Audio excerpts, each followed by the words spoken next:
আসসালামু আলাইকুম বন্ধুরা, সবাই কেমন আছো? তো আজকে বিকেলের দিকে চলে আসলাম সামনা নদী স্টেশন হাঁটার জন্য একটু। তো এসে একটা অদ্ভুত জিনিস দেখলাম, একটা গুটি। ঠিক আছে, এটা আকাশে উড়াচ্ছে। তো এটা সাধারণত দেখা যায় না এখন, এটা গ্রাম অঞ্চলে বেশিরভাগই দেখা যায়, ছেলেরা উড়ায়। হ্যাঁ, গুটিটা কিন্তু দেখতে অনেক সুন্দর, কিন্তু অনেক শব্দ করে এটা যখন আকাশে উড়ে। ঠিক আছে, তো একজনে ধরে রাখতে, রশি ধরে রাখতে অনেক কষ্ট হয়ে যায় সুতাটা। ঠিক আছে, তো এই টাইমে চলে আসলো ঢাকা থেকে ছেড়ে এই কর্ণফুলী। এই গাড়িটা প্রতিটা স্টেশনে দাঁড়ায়।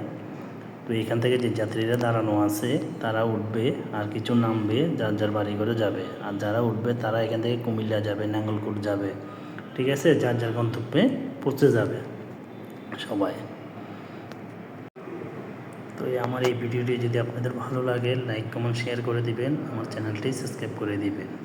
ঠিক আছে, তো এই গাড়ি থেমে গেল, মানুষজন এখন উঠবে, উঠে যার যার গন্তব্যে যাবে, যার যার বাড়ি ঘরে যাবে।